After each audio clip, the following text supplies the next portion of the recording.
May tatlong ina tayo dito na talaga namang may kakaibang handa. Ang mga handa na ito ay hindi lang basta-basta, may kakaibang sangkap din at siguradong may intriga kayo.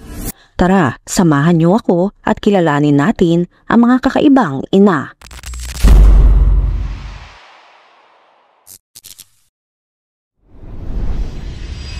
Simulan natin kay Melody Johnson, 39 years old. Malapit siya sa atin dahil ito rin ay isang Pilipina. Ngunit hindi kayo magiging proud kapag nalaman nyo ang kwento niya. Siya ay nakatira sa Amerika, nakapangasawa ng isang kasapi ng US Air Force at meron na rin silang anak na talaga namang pinapangarap ng lahat. Kung titignan, napaka-perfect ng pamilyang ito. Mukhang walang problema at mabuti ang kanilang pamumuhay. Ngunit may madilim palang lihim si Melody. Siya ay sinampahan ng kaso ng attempted murder matapos na umano'y sinubukan niyang lasunin ang kanyang asawa sa pamamagitan ng paghalo ng bleach sa kape nito sa loob ng isang buwan. Si Melody Felicano Johnson ay dinala sa korte matapos na pumunta ang kanyang asawa na si Robbie Johnson sa pulisya. Nagtangka itong kumuha ng mga ebidensya laban kay Melody sa pamamagitan ng paggamit ng mga nakatagong kamera. Ito'y sa kanilang tahanan sa Tucson, Arizona. Ang mag-asawa ay nasa gitna ng proseso ng divorce, ngunit patuloy pa rin naninirahan sa iisang bubong. Ayon sa mga dokumento ng korte, naniniwala si Rob na sinusubukan siyang patayin ng kanyang asawa upang makakolekta ng mga death benefits.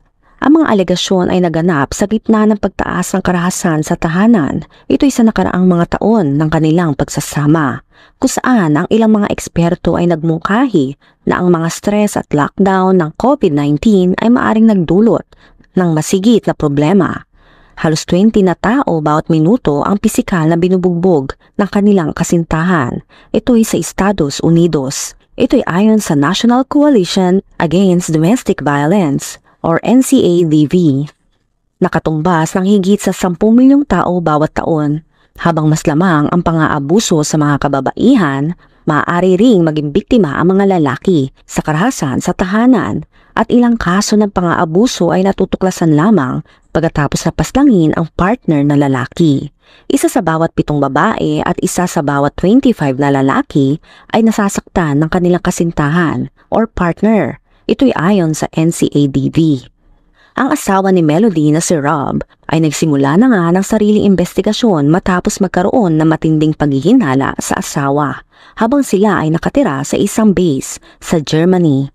Ang mga dokumento ng korte na isinumite noong July 18 ay naglalarawan ng mga alegasyon ng krimen at nagsasabing napansin niya na masama ang lasa ng kanyang kape. Patuloy niya itong iniinom sa loob ng 3 linggo. Pagkatapos ay sinubukan niyang itest ang inumin gamit ang isang pool testing strips.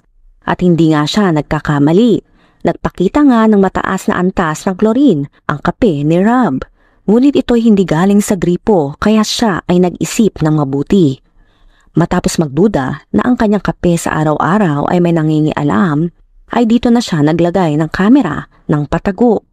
Sa footage ay kitang-kita ang paglalagay ng isang babae ng kung ano sa kanyang kape at ang babaeng ito ay walang iba kundi si Melody. Ito ay ayon sa dokumento ng korte. Hindi agad inulat ni Rob ang mga nakakalokang gawain ni Melody sa mga otoridad sa Germany. Mas pinili niyang maghintay hanggang sa bumalik silang mag-asawa sa US. Ito'y noong June 28. Ayon sa mga record, patuloy siyang umiinom ng kape. Ngunit ito ay mga palabas na lamang para si Melody ay mahulog sa kanyang mga bitag. Sa pagbalik sa Amerika, ang mag-asawa ay nanatili sa pansamantalang tirahan sa Davis Mountain, isang Air Force Base sa Tucson, kung saan muli na namang naglagay si Rob ng mga nakatagong kamera. Dito pinapakita na sinusubukan ng kanyang asawa na sirain ang kanyang coffee maker. Pumunta siya sa Tucson Police Department noong July 6 at isinumbong ang kanyang nalaman sa mga otoridad. Dito naglalaman na ang kanyang asawa na si Melody ay nagtatangkang paslangin siya sa pamamagitan ng paglagay ng bleach sa kanyang coffee maker. Ayon sa ulat, mukhang hindi malinaw at hindi nakakakumbinsi ang video. Kaya si Rob ay bumili ng mas magandang kalidad na mga kamera. At nang lumipat nga ang pamilya Sa kanilang permanenteng tirahan sa base, muli niyang inirecord ang kanyang asawa. Ito'y mga bandang unang bahagi ng July. Nagtataka ang mga tao kung bakit sa una, hindi inimbestigahan ng mga opisyal ang aligadong kaso ng attempted murder. Ito'y sinagot ng isang tagapagsalita at sinabi, sa kasamaang palad, hindi kami makapagbigay ng anumang komento dahil ito ay isang bukas at patuloy na investigasyon. Salamat sa inyong pag-unawa. Sa huli, nagkaroon ng kamera kung saan nakatago ang bleach. Nakalagay ang isa na direkta sa ibabaw ng coffee maker at isa na nagpapakita na may lumalakad mula sa laundry room papunta sa coffee maker. Ayon sa mga record ng korte, pinakita sa video footage na kumukuha ng bleach si Melody at ibinuhos niya ito sa isang lalagyan pagkatapos ay lumakad at nilagay naman sa coffee maker. Dahil dito ay mas matibay na ang ebidensya na pinakita ni Rob. Kaya may isang search warrant ang ipinatupad at ang mga investigador na pumunta sa bahay nila Rob at Melody ay nagsabi, pansin nga nila ang inumin sa loob ng machine ay amoy bleach talaga. Dito si Melody Johnson ay inaresto at itinakda ang bond sa $250,000 o nagkakahalagang 14 million pesos dahil sinabi ng mga piskalya na si Melody ay posibleng tumakas dahil nga may pamilya siya sa Pilipinas at kamakailan lamang bumili pa ito ng bahay doon ay kinulong muna siya sa Pima County Jail hanggang sa kanyang susunod na pagharap sa korte. Si Melody ay sinampahan ng kaso ng attempted first-degree homicide, aggravated assault at adding poison to food or drink. Ngunit sa kabila nito ay tinanggi niya ang lahat ng mga alegasyon.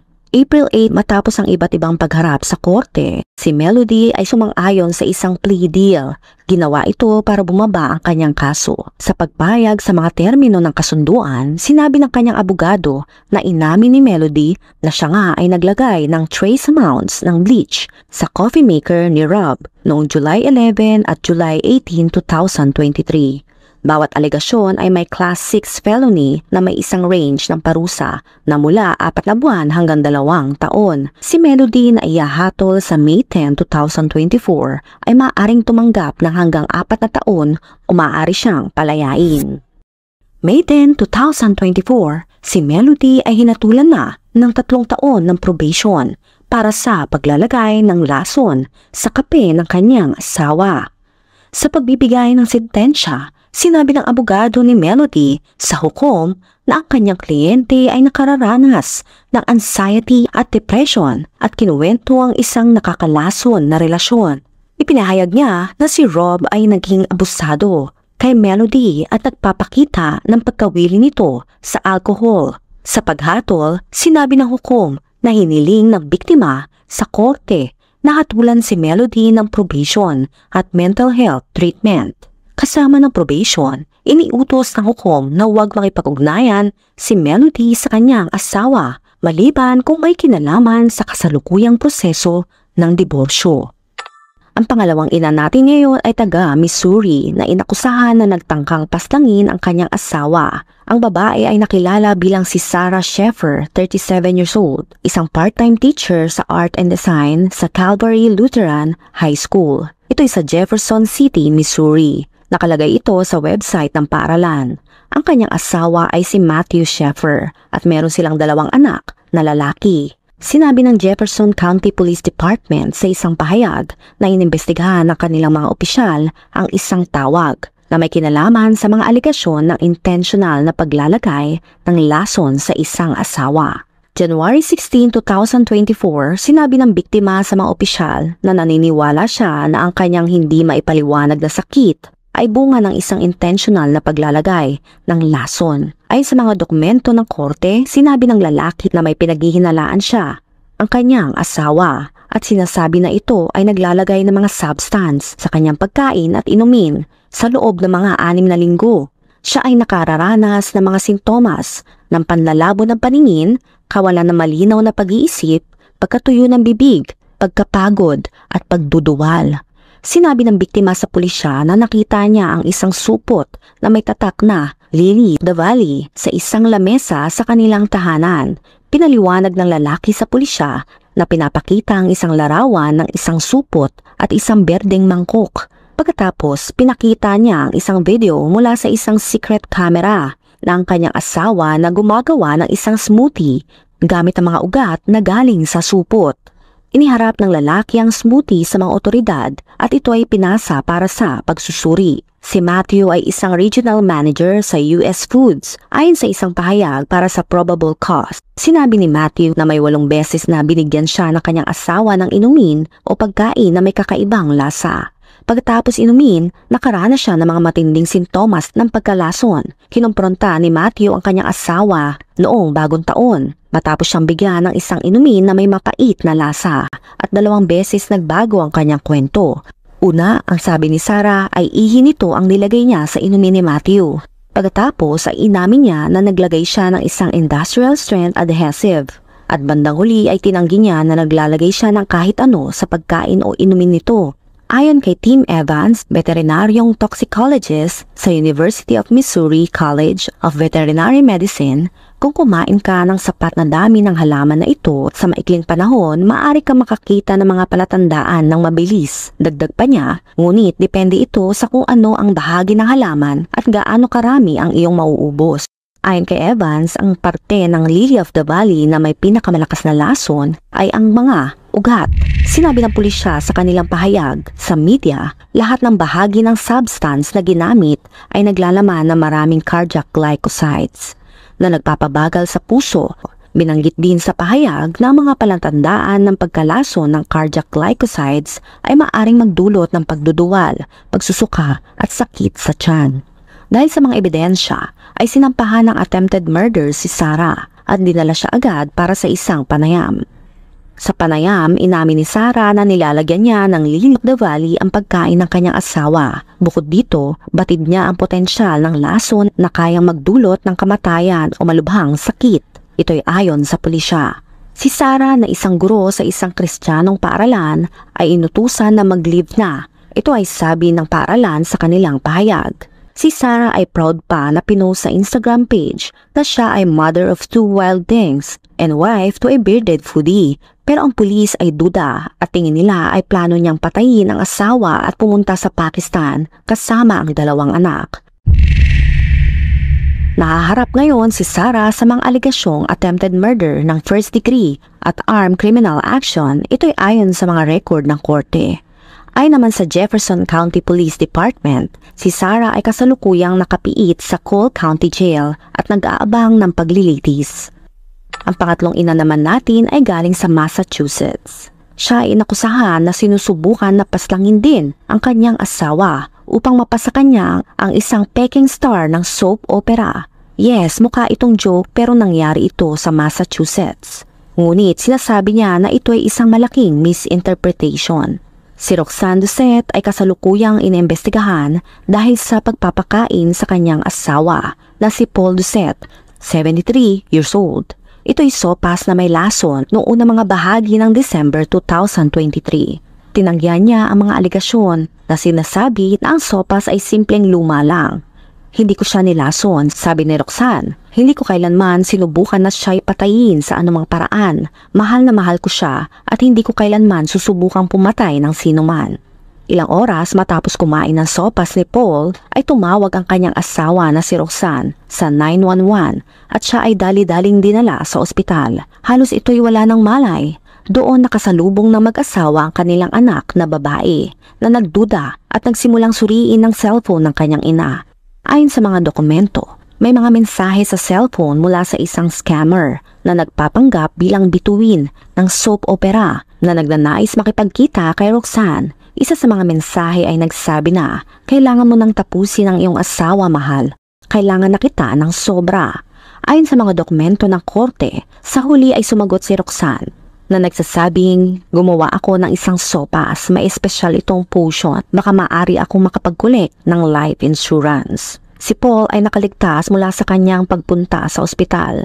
Ang kanyang asawa na sinampahan ng attempted murder ay nasa ilalim ng kautusan ng korte na manatili sa malayo mula sa kanya. Hinikayat ng Townsend Police Chief James Sartell na huwag magmadali sa anumang hatol sa kaso. Sinabihan ko lang ang lahat na mag-isip-isip muna, huminga ng malalim, pag-isipan ng mga bagay-bagay bago magkalat o bago isipin na alam mo na ang nangyari. Isang limitadong pagsusuri ng toxicology kay Paul Doucette ay lumabas ng negatibo. Sinabi ng mga otoridad na nang subukan ng mga opisyal na kunin ang iPhone ni Roxanne bilang ebidensya, lumaban at sinipa ni Roxanne ang mga ito. Dahil dito, siya ay sinampahan ng resisting arrest at assaulting an officer.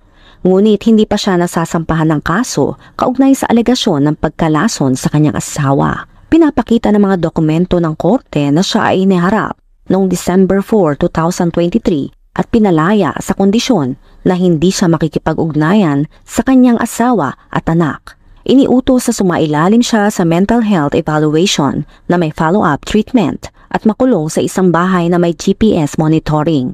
Itinanggi ni Roxanne ang mga alegasyon ng pagkalason. Sabi niya na wala akong nilason kahit ano paman. Mag-asawa na kami sa loob ng 45 years. Mahal ko ang aking asawa. Mahal kita ng labis at gusto kong umuwi ka, hindi kita sinaktan.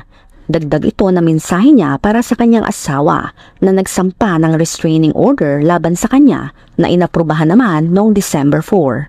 Ang pulisya ay nakikipagtulungan sa Middlesex County District Attorney's Office upang malaman kung mayroong karagdagang mga kasong isasampa.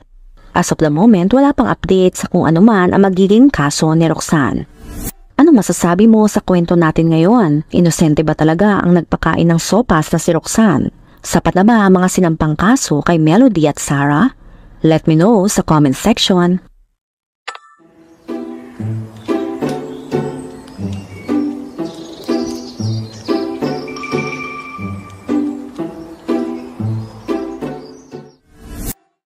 Kung nakaabot ka sa video na ito ay maraming salamat. Huwag kalimutan mag-like, share, subscribe, and turn on the notification. Ingat ka palagi. Ciao!